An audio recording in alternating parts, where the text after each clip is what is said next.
तो गाइस हम रोके के लिए जो सारा सामान लेके गए थे वो सारा सामान है। ये कपड़े हैं, ड्राई फ्रूट्स हैं, मिठाइयाँ हैं और जिन जिन को कपड़े वहाँ दिलवाए वो हैं। उसके बाद हम सब रेडी हो गए जाने के लिए। मेरी बेटी ने पिंक कलर की फ्रॉक पहनी और मैं भी रेडी हो गई थी, मैंने पीच कलर की साड़ी पहनी।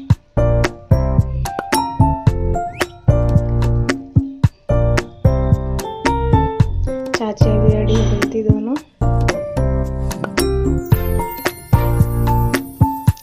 फिर हम सब रेडी होकर घर से निकल गए थे जहाँ पर रोके का फंक्शन था।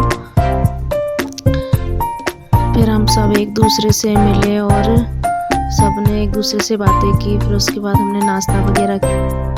मेरी बेटी भी मेरी भतीजी के साथ खेल रही थी और मेरे पापा भी आए थे फंक्शन में। फिर मेरी ननद ने अखबार के ऊपर आटे से चौक पूरा, ये सारी रस्में शुरू की गई।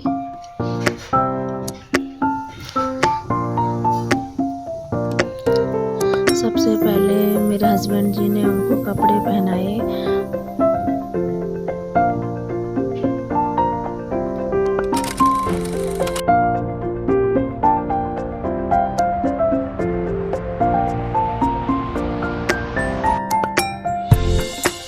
फिर उसके बाद मेरे देवर ने पहनाया। उसके बाद फ़ोटो वगैरह सारे खींचे। फिर सबसे लास्ट में मेरे पतिदेव ने उनके लिए पान खिलाया। फिर उसके बाद से लड़के वालों की तरफ से रस्में शुरू की गई। मेरी ननद को दादी माँ ने आशीर्वाद दिया। फिर उनकी जेठानी ने उनको कपड़े उड़ाए, फ़ोटो वगैरह सारे खींचे। फिर उनकी सासू माँ ने कपड़े उड़ाए।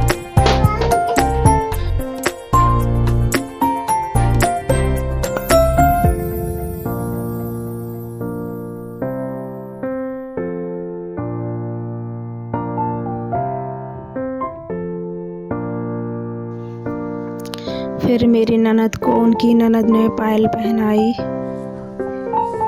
फिर इधर मेरी छोटी वाली ननद एंजॉय कर रही थी, डांस कर रही थी। फिर उनके बाद उनका आरती किया मेरी छोटी ननद ने।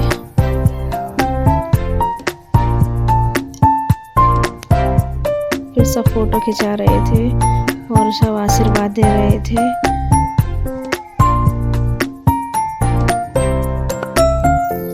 फिर उसके बाद हम सब ने खाना खाया। हम सब लेडीज़ों ने एक साथ खाया, मम्मी, चाची और हमने, और मेरी ननद की सास ने। हम सब एक साथ बैठे थे और डिनर कर रहे थे। और जो बच्चे लोग वो अलग कर रहे थे। मेरे हस्बैंड और मेरी छोटी वाली ननद अलग खाना खा रहे थे क्योंकि वहाँ पे सीटें कुछ ऐसे ही फिर हम सबका खाना वगैरह होने के बाद शुभम जी ने मेरी ननद को फूलों का बुके दिया और फिर केक काटने की बारी आई। फिर दोनों ने केक काटा, सब एंजॉय कर रहे थे।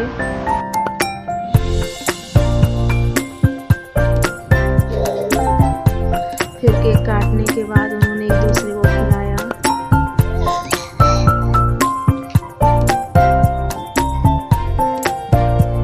और फिर शुभम जी ने उनको चॉकलेट का हैम्पर दिया। उसके बाद फोटो वगैरह खिंचवाई।